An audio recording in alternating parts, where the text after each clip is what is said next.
আসসালামু আলাইকুম, সবাই কেমন আছেন? আশা করি আল্লাহর রহমতে ভালো আছেন। তো এই তো কক্সবাজারের প্রথম পার্টটা যারা দেখেছেন, এটা হচ্ছে সেকেন্ড পার্ট। তো সেকেন্ড পার্টে তো আজকে হচ্ছে প্রথম দিনের দুপুরের টাইম। তো দুপুরবেলায় তো গোসল টোসল করে তারপরে কিন্তু আমরা সবাই ফ্রেশ হয়ে নিচ্ছি। তো এদিকে হচ্ছে সাফাকে আমি রেডি করছি, আর সাফা কিন্তু ঘুমিয়ে পড়েছিল। তো এখানে হচ্ছে সারামণির বাবাও কিন্তু একেবারেই ঘুমিয়ে গিয়েছে। তো তারা কিন্তু ভীষণ টায়ার্ড। তো ছোট বাচ্চারা কিন্তু বেশি জার্নি করতে পারে না, তারপরে হচ্ছে হাঁটা চলা একটু বেশি হয়ে গিয়েছে, তার কারণে শরীর অনেকটাই ক্লান্ত। তো যাই হোক, সাফাকে তো রেডি করে সারামণিকে উঠিয়ে রেডি করলাম। তো সারামণির মুখটা দেখে নিশ্চয়ই বুঝতে পারছেন যে ও আসলে ওর ঘুম একদমই ভাঙে নাই। তো যাই হোক, আমরা সবাই কিন্তু সুন্দরভাবে উঠে একদম রেডি হয়ে গিয়েছিলাম। তারপর সাফার বাবাও রেডি হয়ে গিয়েছে। এই তো লিফটের সাহায্যে কিন্তু আমরা এখন নিচতলায় চলে যাব।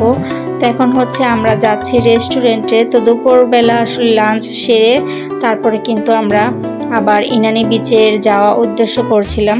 তো দুপুরবেলা খাবারটা খেয়েই তো আমরা কিন্তু হোটেলে চলে এসেছি। আর এখানে হচ্ছে এই তো মেয়েরা কিন্তু পোলাও আর রোস্ট খাবে। তো রোস্টের বদলে দেখেন ওরা কি দিয়েছে। তো যাই হোক, এগুলো হচ্ছে খেতে হবে, তো এখন আর কি করার।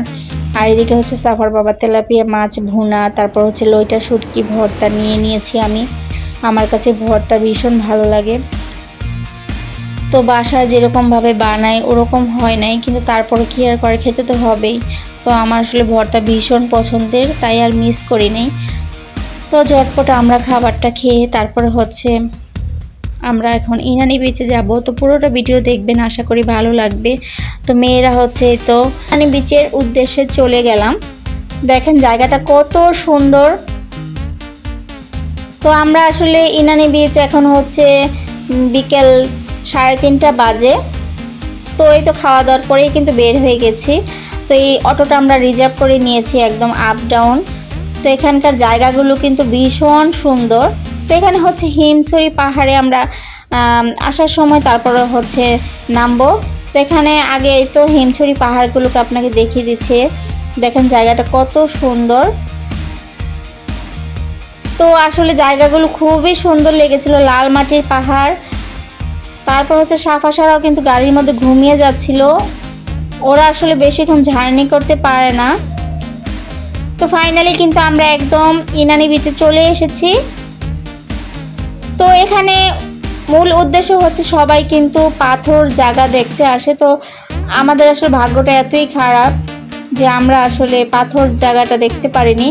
তো ইনানি বিচের মধ্যে এটাই কিন্তু সবচেয়ে সুন্দর জিনিস। এখন হচ্ছে জোয়ার আসছিল, তো ভাটার সময় পাথরগুলো কিন্তু ভেসে ওঠে, কিন্তু আমরা আসলে দেখতে পারি নাই। আমাদের ভাগ্যটা অনেক খারাপ। তো যাই হোক, তারপরও কিন্তু আমরা অনেক এনজয় করেছি। দেখেন বিকাল হয়ে গেছে আর আকাশটা একটু হালকা অন্ধকার হয়ে আসছে, মানে সূর্যটা ডুবে ডুবে যাবে এরকম একটা অবস্থা।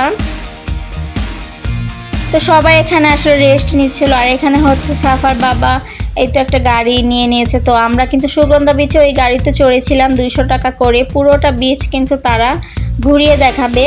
তো এখানেও এসে সে বলছিল সাফার বাবা যে আমি এখানেও গাড়ি চালাবো। তারপর আর কি আমরা সবাই আসলে গাড়িতে উঠে পড়লাম। আর অনেক বাতাস, অনেক ভালো লেগেছিল।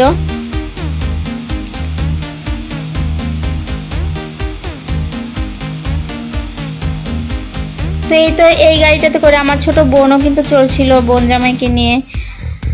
তো এখন হচ্ছে সাফা সারাই তো পাথর দেখবে, কিন্তু পাথর তো ভেসে ওঠেনি। তারপর হচ্ছে আমরা কিছুক্ষণ হাঁটাচলা করলাম।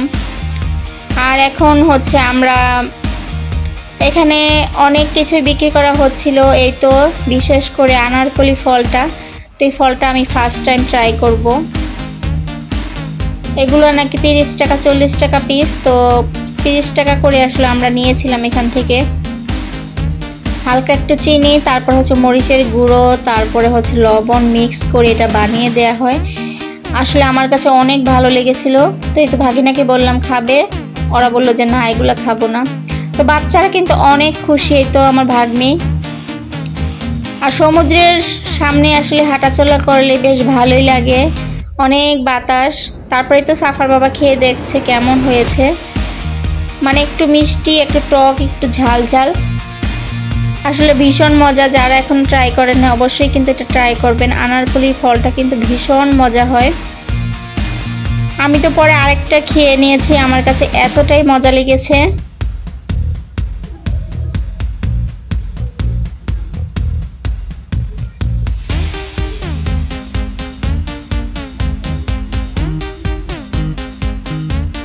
আনারকলি ফলটা কিন্তু দেখেন কতটা সুন্দর লাগছিল।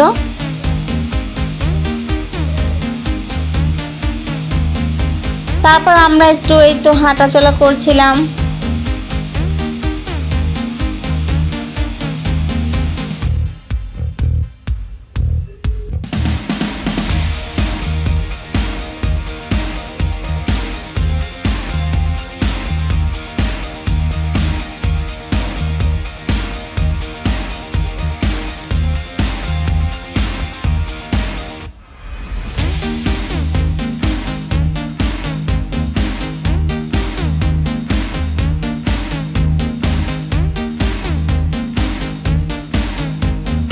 তো এখানে আসলে বড় বড় পাথর তো পাই নেই, তারপর হচ্ছে কিছু ঝিনুক কুড়াচ্ছিলাম, দেখি আসলে ঝিনুক কয়েকটা পাই কিনা। তো এখন হচ্ছে জোয়ারের টাইম, তো বেশ একটা ঝিনুক আমরা খুঁজে পাইনি, অল্প কয়েকটা আসলে আমার ভাগিনা, সাফা, সারা, আমরা সবাই মিলে দেখেন ঢেউটা কি চমৎকারভাবে আসছে। এই ঢেউটা অনেক দূর থেকে কিন্তু এসে পড়ে। তো এই তো দেখতে পাচ্ছেন যে ঢেউয়ের সাথে সাথে আমিও কিন্তু দৌড় দিয়ে দিলাম। তো এই জিনিসটাই আসলে চমৎকার, কক্সবাজার আসলে এই জিনিসটাই কিন্তু খুবই ভালো লাগে। দেখেন কত দূর থেকে ঢেউ এসে আমার পায়ের মধ্যে লেগে গেল। তারপর হচ্ছে এখানেই তো আমি কিন্তু একটা নাম লিখবো, তো এটা হচ্ছে সাফা আর হচ্ছে সারা। তো দুইজনের নামটা আমি সুন্দর করে লিখে নিলাম। তো আমার দুই মেয়ের নাম এই সমুদ্রের মধ্যে থাকুক।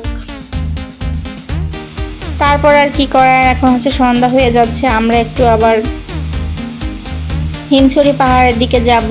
তো জানি না হিমছড়িতে আসলে গিয়ে আমরা দেখতে পারবো কিনা কিছু, কারণ যেতে যেতে আমাদের হচ্ছে রাত হয়ে যাবে। এই তো ছোট্ট সারামণিও কিন্তু আমার মতো লাভ এঁকে নিল বালুর মধ্যে।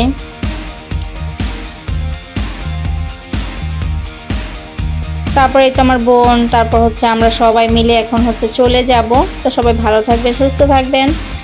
পার্ট 3 দেখার জন্য সবাইকে আমন্ত্রণ জানিয়ে শেষ করছি আজকের ভিডিও। তো আজকে হচ্ছে কক্সবাজারের প্রথম দিন। তো আজকের প্রথম দিনটা আমরা আসলে এখন আজকে শেষ। তো এখান থেকে হয়তো যেতে যেতে অনেক সময় লেগে যাবে। তো এখন এই তো আমরা কিন্তু চলে এসেছি আমাদের হোটেলে, রাতে খাওয়া দাওয়া শেষ করে এখন হচ্ছে প্রায় 11টা, সাড়ে 11টা বেজে গেছে।